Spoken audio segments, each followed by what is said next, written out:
శివుడి ప్రళయాన్ని అడ్డుకునే చోటు ఇదే. ఈ ఆలయంలో దీపం వెలిగిస్తే జన్మ జన్మల మోక్షం. హాయ్ ఫ్రెండ్స్, ఒకసారి ఊహించండి, ప్రళయం వస్తుంది, నీళ్లు ఎక్కడ చూసినా పొంగిపోతూ ఉన్నాయి, ప్రాణాలు పోతున్నాయి. అలాంటి సమయంలో ఒక దేవుడు తన త్రిశూలంతో భూమిని చీల్చి ఆ ప్రళయాన్ని ఆపేస్తే ఎలా ఉంటుంది? ఇది కథ కాదు, ఇది భక్తులు నమ్మే ఒక ఆధ్యాత్మిక సత్యం. ఇది జరిగిన ప్రదేశమే తిరుచులి. ఇక్కడ ఉన్నది మహాపవిత్రమైన తిరుమేనినాథర్ గర్భగుడి. ఈ ఆలయంలో ఒక దీపం వెలిగిస్తే జన్మ జన్మల పాపాలు పోతాయని, మోక్షం లభిస్తుందని భక్తులు నమ్ముతున్నారు.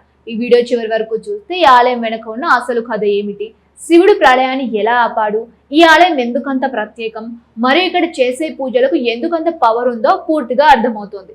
అయితే స్టార్ట్ చేద్దాం. ముందుగా ఒక పెద్ద ప్రశ్న, ఈ ఆలయం ఎందుకంత పవిత్రంగా భావిస్తారు? దానికి కారణం పురాణ గాథ. ద్వాపర యుగంలో ఈ ప్రాంతంలో ఒక భారీ వరద వచ్చిందని చెబుతారు. ప్రజలు ప్రాణాల కోసం పరుగులు తీస్తున్నారు. అప్పుడు అక్కడి రాజు శివుని ప్రార్థించాడు. ఆ సమయంలో శివ తన భక్తుడి పిలుపు విని ప్రత్యక్షమయ్యాడని నమ్మకం. తన త్రిశూలాన్ని భూమిలోకి విసిరాడు. అక్కడ ఒక పెద్ద రంధ్రం ఏర్పడింది. ఆ రంధ్రంలోకి వరద నీరు మొత్తం వెళ్ళిపోయింది. అలా ప్రళయం ఆగిపోయింది. ఇదే ఈ ప్రాంతాన్ని సులి అనే పేరు రావడానికి కారణమని చెబుతున్నారు. సులి అంటే సుడిగుండం. ఇప్పుడు ఒక హుక్ పాయింట్. ప్రళయాన్ని ఆపిన ప్రదేశంలో ఉన్న ఆలయం ఎంత పవర్ఫుల్ గా ఉంటుందో ఊహించండి. ఇక్కడ శివుడు ప్రళయ విధంగా రూపంలో కొలువై ఉన్నాడు. ఇది చాలా ప్రత్యేక రూపం. ఇప్పుడు మరో ఆసక్తికరమైన విషయం, ఈ ఆలయానికి చిదంబరం నటరాజు ఆలయంతో ఆధ్యాత్మిక సంబంధం ఉందని చెబుతున్నారు. నాయనార్లలో ఒకరైన సుందరార్ ఇక్కడికి వచ్చినప్పుడు శివుడు ఆయనకి కలలో దర్శనమిచ్చాడని కథ ఉంది. ఇది ఈ ఆలయ మహిమను మరింత పెంచుతోంది. ఇప్పుడు ఒక ముఖ్యమైన అంశం, ఈ ఆలయం వివాహ ప్రాబ్లమ్స్ కూడా ప్రత్యేకంగా ప్రసిద్ధి.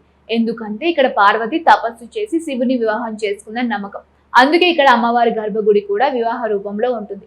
పెళ్లి ఆలస్యం అవుతున్న వారు ఇక్కడ పూజలు చేస్తే త్వరగా కళ్యాణం జరుగుతుందని భక్తుల నమ్మకం. ఇప్పుడు ఆలయ నిర్మాణం గురించి చూద్దాం. ఈ ఆలయం పాండ్యుల కాలంలో నిర్మించబడింది. తర్వాత అనేక రాజవంశీయులు దీనిని అభివృద్ధి చేశారు. ఇక్కడి వాస్తుశిల్పం చాలా అద్భుతంగా ఉంటుంది. ప్రత్యేకంగా మీనాక్షి అమ్మవారి ఆలయం మరియు రామనాథ స్వామి ఆలయం శైలి పోలి ఉంటుంది అని కూడా చెబుతున్నారు ఇక్కడి వాళ్ళు.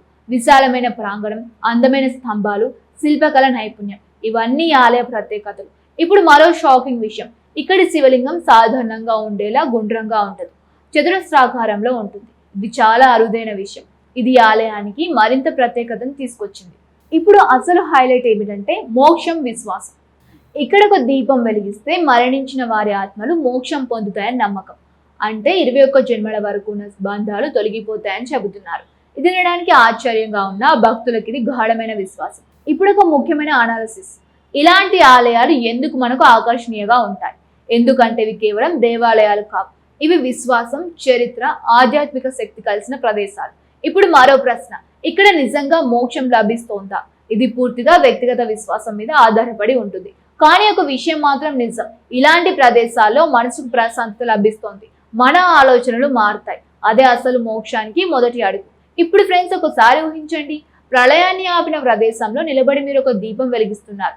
మీ మనసులో ఉన్న భయాలు, ఆందోళనలు అన్నీ నెమ్మదిగా కరిగిపోతున్నాయి. ఇదొక డివైన్ ఫీలింగ్. ఇప్పుడు చివరిగా ఈ వీడియోలో మనం చూసేది ఏమిటంటే, తిరుచులి తిరుమేనినాథర్ ఆలయం ఎందుకు ప్రత్యేకం, శివుడి ప్రళయాన్ని ఎలా ఆపాడు, ఇక్కడ పూజలకు ఎందుకంత ప్రాముఖ్యత ఉంది. ఫ్రెండ్స్, ఇప్పుడు మీ అభిప్రాయం ఏమిటి? ఇలాంటి పవిత్ర క్షేత్రాలు నిజంగా మన జీవితాన్ని మార్చగలవా? కామెంట్లో చెప్పండి. ఇలాంటి ఆధ్యాత్మిక రహస్యాలు తెలుసుకోవాలంటే ఈ వీడియోకి లైక్ చేయండి, మీ ఫ్రెండ్స్తో షేర్ చేయండి, మా ఛానల్ని సబ్స్క్రైబ్ చేయండి. మళ్ళీ కలుద్దాం మరో ఇంట్రెస్టింగ్ వీడియోతో. ధన్యవాదాలు.